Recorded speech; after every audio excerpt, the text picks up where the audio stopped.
Bien, on n'apprend pas de technique, on apprend juste à faire mal. Regarde! N'oubliez pas de respirer! N'oubliez pas de crier un peu!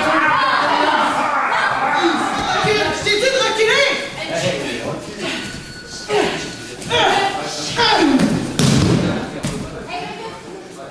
Comment est né le SDS? Quelles sont les raisons qui vous ont amené à créer cette technique de combat? Ben, premièrement, j'enseigne l'autodéfense depuis, je dirais, une trentaine d'années au moins. Et j'ai commencé à enseigner l'autodéfense après un incident qui s'était passé dans une ruelle. Une de mes voisines, une jeune femme sportive et tout, qui s'est fait violer par un homme qui était 2 fois plus petit qu'elle, qui était sous en plus, et donc j'ai jamais compris pourquoi.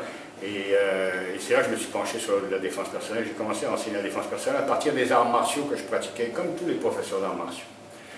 Mais depuis une douzaine d'années au moins, je me suis rendu compte qu'il y a un aspect psychologique qui est complètement mis de côté dans la plupart des cours d'autodéfense. Et donc j'ai commencé à travailler là-dessus, j'ai commencé à lire beaucoup, j'ai lu beaucoup les œuvres de Grossman et d'autres, et j'ai parlé avec beaucoup de gens. Et le SDS est une façon moderne d'autodéfense qui s'occupe que du résultat. Il n'y a pas de place pour des katas, il n'y a pas de place pour de l'étude du périphérique, il n'y a pas de place pour le style. Et donc, on travaille sur des mouvements de base qu'on peut appliquer sous l'effet de l'adrénaline et on cherche purement et simplement l'efficacité. Qu'est-ce qui différencie justement le SDS des autres techniques de combat comme le Krav Maga ou d'autres techniques comme le système? Une des choses qui différencie le SDS, c'est que déjà on apprend aux gens à dire non. C'est la première chose qu'on apprend aux gens, à dire non et à s'occuper de leur environnement et à réaliser qu'on ne vit pas dans un cocon. Ça, c'est la première des choses. Donc, le SDS travaille beaucoup sur l'aspect psychologique de la défense personnelle, à commencer par la vigilance. Donc, ça, c'est numéro 1. C'est une différence avec les autres. Deuxièmement, dans la pratique, on utilise ce qu'on appelle le touche-pouce.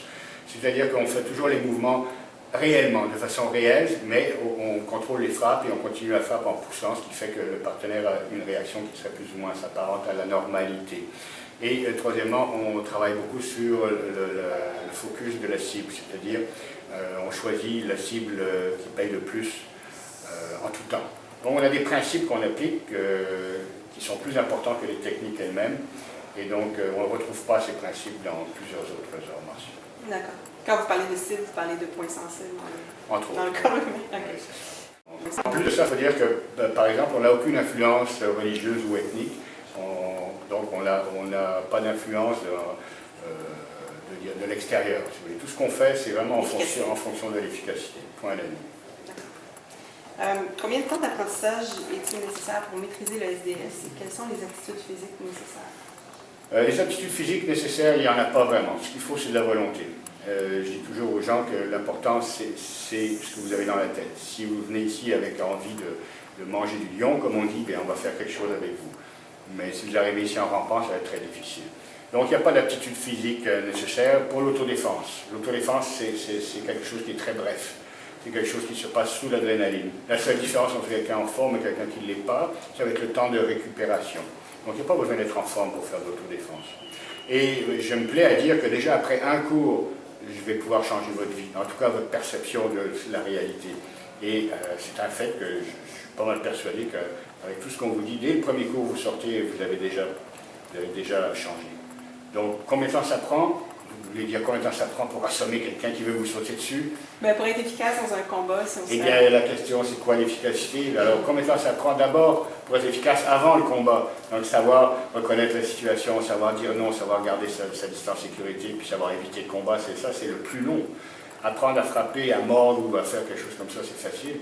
Donc, combien de temps ça prend, mais ça dépend de votre caractère au départ. Mais normalement, dans quelques semaines, vous devriez avoir une base qui vous permettrait de vous défendre en toutes circonstances. C'est beaucoup de travail de psychologie, dans le fond, de contrôle de son émotion, puis de... c'est la base du travail. De sentiment aussi qu'on est capable de vaincre, en fait. Mais le sentiment qu'on est capable de vaincre vient avec la pratique. C'est ça. Mais c'est pas tout. Il faut pouvoir backer. C'est comme le poker, ça. Ouais. C'est comme le poker. Quand vous voulez abattre vos cartes, là, il faut être sûr que vous ayez le bon jeu. Ouais. La confiance vient avec l'entraînement, avec la connaissance. Ouais. Le SDS, ça vous donne des outils pour votre survie. On vous montre à appliquer ces outils sans émotion. C'est ça qui est important. Mais avec l'intention dire, d'avoir un résultat Ouais. D'accord. De survie. de survie. Dans la rue, et je vais vouloir la surprendre, je vais arriver derrière, je vais tirer ses cheveux, je vais la pitcher au sol. Voilà. Et là, je vais faire quelque chose avec elle. Alors, ce qui se passe, c'est que si mademoiselle, elle résiste, disons, elle va se relever ici en haut, non, elle va se remettre en tabarnak, elle fonce dessus, voilà, c'est ça. Elle a statistiquement 85% de chance de s'en sortir. C'est un contre-attaque par la Oui, oui, contre-attaque, laisse-toi faire. Merci, Sensei. Plaisir. Merci beaucoup. Bye bye.